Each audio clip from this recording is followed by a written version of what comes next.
UAE यानी Dubai ने खुद कंफर्म किया है कि ड्रोन और ड्रोन जैसी कुछ चीजें एक बार फिर से हमारी तरफ आई थी, जिन्हें हमारे एयर डिफेंस सिस्टम ने मार गिराया है।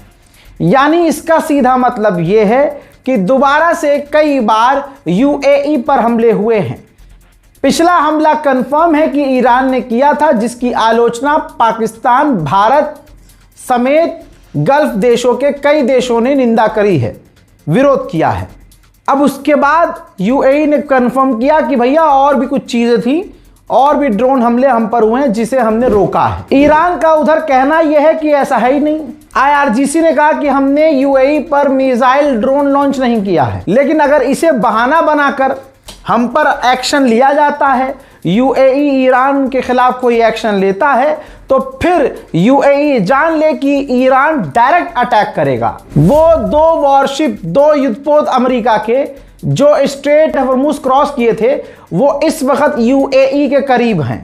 जी हां, अमेरिका के 2 युद्धपोत ने स्ट्रेट ऑफ हॉर्मुज क्रॉस किया, ईरान उसे नहीं रोक पाया, जिसके बाद अब वो दोनों अमेरिका के युद्धपोत यूएई के करीब तैनात हैं।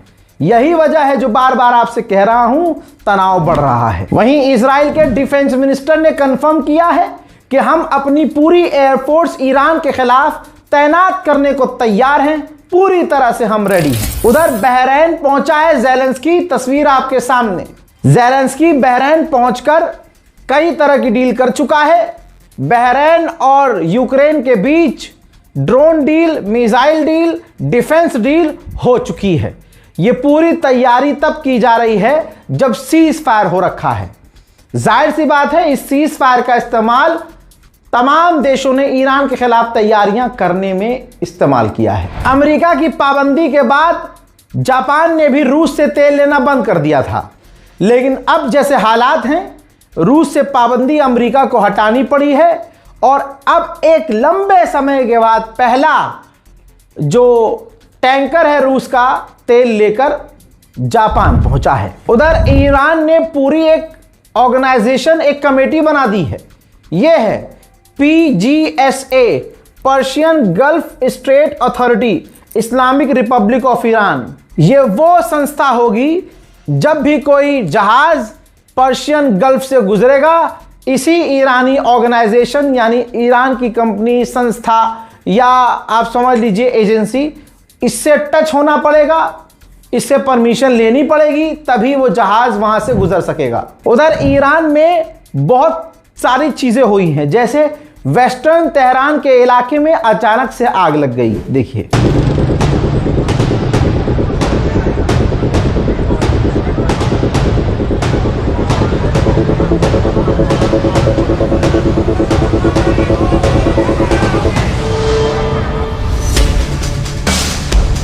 हजरात, उधर ईरान रेडियो पर धमकी दे रहा है स्ट्रेट ऑफ हॉर्मुज में आने वाले तमाम जहाजों को कि हमारे बताए गए रूट से नहीं गए तो उड़ा दिए जाओगे, हमसे बिना परमिशन लिए गए तो हमला होगा। सुनिए। Warship 121, this is Sepah Navy Station. You must alter course and go back to the Indian Ocean immediately. If you don't obey my order, you will be targeted. Out. This is Coalition Warship 121, engaged in transit passage in accordance with international law. No challenge is attended to you. US Navy warship transiting in the vicinity for J report and देखिए, IRGC ने भी धमकी दी है। IRGC ने तो लिखित में धमकी दी है कि अगर स्ट्रेट ऑफ हॉर्मुज में हमारे बताए गए रास्ते के अलावा किसी दूसरे रास्ते से जहाजों ने घुसरने की कोशिश की तो उन पर हमला होगा। हमारी गारंटी नहीं है और हम उन पर तगड़ी कार्रवाई करेंगे। अमेरिका ने ईरान के खिलाफ ऑपरेशन फ्रीडम लॉन्च किया था। मैंने 12-18 घंटे पहले आपको एक वीडियो में बता दिया था, जिसके अंतर्गत वो जहाजों को रेस्क्यू तो नहीं करेगा, लेकिन जहाजों को वो रास्ता देगा और बताएगा कि इस रास्ते से जाओ तो आप ईरान के टारगेट पर नहीं आओगे। ये था ऑपरेशन फ्रीडम अमेरिका का, और डोनाल्ड ट्रंप ने इसका ऐलान बड़े जोश खरोश के साथ किया था। लेकिन ये रिपोर्ट देखिए, ये है अमेरिका की असलियत। अमेरिका ने ये ऑपरेशन लॉन्च करने से पहले ही ईरान को जानकारी दे दी थी कि हम ऑपरेशन फ्रीडम शुरू कर रहे हैं, ताकि दोनों के बीच टकराव न हो और ईरान पलटकर हमला न कर दे। यह है फट्टू अमेरिका। गुलाबी सुअर मीडिया के सामने आया और एक बार फिर से झूठ का पहाड़ उसने रख दिया सामने। कहा कि ईरान हमसे डील करना चाहता है। अरे आप खुद सोचिए हजरात, अगर डील करना चाहता ईरान तो अब तक हो चुकी होती। अमेरिका खुद जाकर इस्लामाबाद वापस आ गया, अमेरिका की डेलीगेशन वापस चली गई, ईरान ने मना कर दिया। लेकिन गुलाबी सुअर के मुंह से आप सच थोड़ी ना सुन सकते हैं। झूठ, सिर्फ झूठ और सिर्फ झूठ वो बोलता है। गुलाबी सुअर ने कहा कि अमेरिका से डील करना, हमसे डील करना चाहता है ईरान, लेकिन पब्लिकली वो कह रहा है कि वो डील नहीं करना चाहता है। किसी देश को बर्बाद करने के लिए अमेरिका क्या नहीं कर सकता। आज खुद अमेरिका ने एक्सेप्ट किया है। गुलाबी सुअर डोनाल्ड ट्रंप ने कहा है कि हम ईरानियों को हथियार दे रहे हैं और उनको हथियार मिलने चाहिए, बंदूक मिलनी चाहिए जो हम उन्हें प्रोवाइड करवा रहे हैं ताकि वो सबकी तरह लड़ सकें। मैंने कहा था और आप भी समझ लीजिए कि डोनाल्ड ट्रंप सामने वाले से अगर वो बराबर का हो तो औकात नहीं है कि उससे लड़ ले। इसीलिए बराबर कहते हैं ना, बराबर वाले से लड़के दिखा, अपने से कमजोर से तो कोई भी लड़ लेता है। अमेरिका कभी अपने बराबर वाले से लड़ नहीं सकता है। पुतिन को अपना दोस्त बोलता है, शी जिनपिंग के सामने डोनाल्ड ट्रंप का मुंह नहीं खुलता है। चाइना के खिलाफ अभी तक बहुत भौंकता था अमेरिका, लेकिन अब जब अमेरिका चाइना के आगे कमजोर हुआ है, उसके हथियार ईरान के ऊपर खत्म हुए हैं और चाइना ईरान की मदद कर रहा है और ईरान ने चीन की मदद लेकर अमेरिका को जो बजाया है बढ़िया करके, तो ट्रंप ने कहा है कि चाइना से जंग की जरूरत नहीं है और चाइना भी इस बात को जानता है। चाइना से बातचीत करके तमाम मामलों को हल किया जा सकता है। लातों के भूत बातों से कहां मानते हैं। जब चाइना ने ईरान का साथ देकर अमेरिका को पिटवाया तो अब डोनाल्ड ट्रंप की जबान औकात में आ गई है। इजराइल के प्रधानमंत्री नेतन्याहू ने यूएई के राष्ट्रपति से फोन पर बात की है। मैंने कई बार कहा है कि इस इलाके में, मिडिल ईस्ट में एक और नया इजराइल है जिसका नाम यूएई है। यूएई के राष्ट्रपति से जब नेतन्याहू डायरेक्ट फोन पर बात कर रहा है तो अब बचा ही क्या है आपको साबित करने के लिए। मुझे कुछ साबित नहीं कर सकता। यूएई की सरकार पूरी तरह से इजराइल के साथ है, यहूदियों के साथ है। मेंबर ऑफ पार्लियामेंट जो ईरान के हैं, उन्होंने इंटरव्यू में बड़ी बात कह दी है। कहा कि यूएई कोई इस्लामी काम नहीं कर रहा है। यूएई की सरकार इजराइल की गुलाम और टटपूंजिया बन चुकी है, इजराइल के लिए काम कर रही है, इस्लाम के खिलाफ, उम्मत के खिलाफ, उम्मा के खिलाफ काम कर रही है। यूएई मुसलमानों के लिए नहीं बल्कि मुसलमानों के खिलाफ काम कर रही है।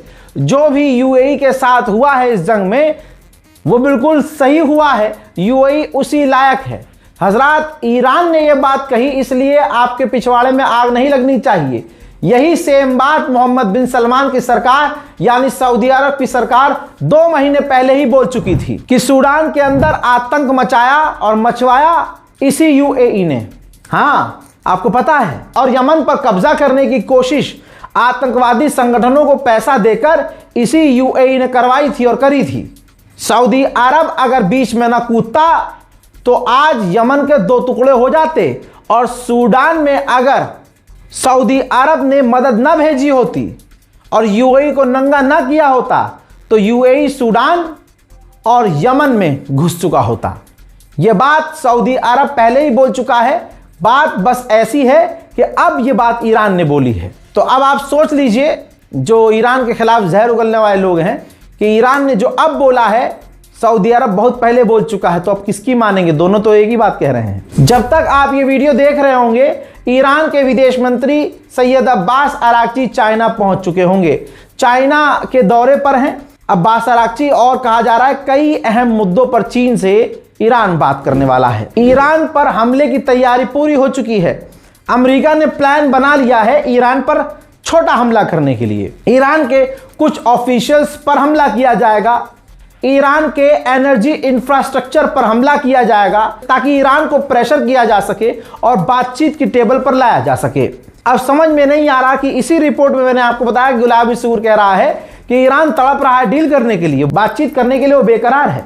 दूसरी तरफ ये कह रहे हैं कि भैया हम हमला करने की तैयारी में हैं ताकि ईरान पर प्रेशर बने कि ईरान बात करे। आप समझ रहे हैं, गुलाबी सुअर की सरकार पूरी तरह से अपने बयानों से ही झूठी साबित हो जाती है। अमेरिका के डिफेंस मिनिस्टर ने कहा कि मैं कंफर्म नहीं कर सकता कि ईरान डॉल्फिन बॉम्ब का इस्तेमाल कर रहा है। हाँ, हरामियों इल्जाम लगाना होता है तुम्हें। और उसके बाद अमेरिका के डिफेंस मिनिस्टर ने कहा कि ईरान पर हमला किया जा सकता है, लेकिन इसका आखिरी फैसला डोनाल्ड ट्रंप करेंगे। एक बार फिर से अमेरिका ने इराक में अपने लोगों के लिए, अमेरिकियों के लिए, अमेरिकी फौज के लिए सिक्योरिटी अलर्ट जारी कर दिया है। उधर तुर्की ने, ये देखिए, तुर्की ने अपनी ICBM मिसाइल दिखाई है, अल्लाह अकबर, जिसकी रेंज 6000 किलोमीटर है। इस एग्जीबिशन में तुर्की के डिफेंस मिनिस्टर ने इजराइल का नाम लिए बिना कहा है कि जरूरत पड़ने पर अपने दुश्मन पर इसे बिना किसी हिचकिचाहट के इस्तेमाल किया जाएगा। Sadece caydırıcılık olarak kullandınız diye düşünüyoruz ama kullanmamız gerekirse de hiç düşünmeden kullanacağımızdan kimse de şüphesi olmasın. En etkili şekilde kullanacağımızı değerlendiriyoruz. Teşekkür ederim. UAE और बहरीन बुरी तरह से बौखलाए हुए हैं। जिन लोगों ने UAE और बहरीन की, अरब की नागरिकता ली हुई थी, सब बेकार हो चुके हैं। इसीलिए कहते हैं अपने वतन से बेहतर कुछ नहीं होता। हजरात, अब बहरीन की तरह UAE ने भी अपना हरामीपन दिखाया है और 15,000 पाकिस्तानियों की नागरिकता छीन ली है। और उन्होंने जो वहां पैसा लगाया था UAE में, प्रॉपर्टी खरीदी थी या पाकिस्तान में रह रहे थे और सेविंग UAE में कर रहे थे। तो दोस्तों, ये रही रिपोर्ट, 15,000 पाकिस्तानियों की नागरिकता छीनी है, जो पाकिस्तानी UAE में नागरिकता ले चुके थे। सालों साल वो यहां काम कर रहे थे, उन्होंने बिजनेस एम्पायर खड़ा कर लिया था, बड़ी बड़ी कंपनियां उन्होंने बना ली थी, उन्होंने वहां बैंक में अपने पैसे सेविंग के तौर पर रखे थे। तो दोस्तों, नागरिकता तो छीनी, उनकी कंपनियां भी सीज कर ली और साथ ही उनके बैंक अकाउंट में जो उनकी सेविंग थी वो भी सीज कर ली। हजरात, और आपको बता दूं कि ये जो 15,000 पाकिस्तानी थे जिनकी प्रॉपर्टी को सीज किया है UAE ने और जिनकी नागरिकता छीनी है, ये सारे के सारे शिया समुदाय, शिया मुसलमान थे। उधर जर्मनी, हमेशा मैं कहता था ना, जर्मनी हमेशा से इजराइल का साथ देता आया है, क्योंकि इतिहास में उसने पाप ऐसे किए हैं कि आज उसे इजराइल को सपोर्ट करना ही पड़ेगा। जर्मनी के चांसलर ने कहा है कि इजराइल को हक है कि वो साउथर्न लेबनान में रह सकता है। वाह भाई वाह। कल को कोई कह दे कि नेपाल के फौजी जर्मनी के साउथ के इलाके में रह सकते हैं, तो तुम एक्सेप्ट करोगे? नहीं करोगे।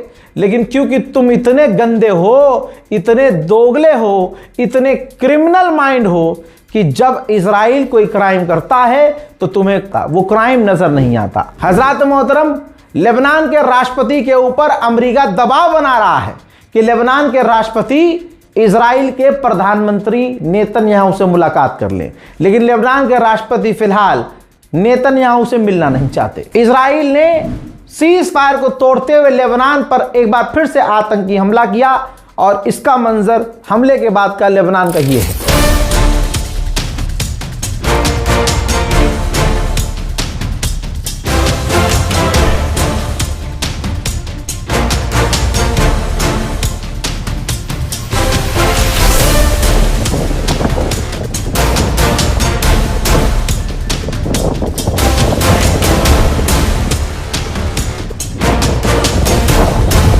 आदत से मजबूर इजराइल ने गाजा पर भी बमबारी की, जिसमें 2 फिलिस्तीनियों की शहादत हुई और 5 से ज्यादा लोग घायल हुए। हजरात, इजराइल का फाइनेंस मिनिस्टर, इजराइल के यहूदी लोग इब्राहिमी मस्जिद, सुनो मुर्दा मुसलमानों और बेगैरत मुसलमानों, सही बात है, जो अपने मोहल्ले की मस्जिद में 2 टाइम नमाज पढ़ने नहीं जाता, उसे हमारी इब्राहिमी मस्जिद में यहूदी जाकर नाच रहे हो, क्या ही फर्क पड़ जाएगा।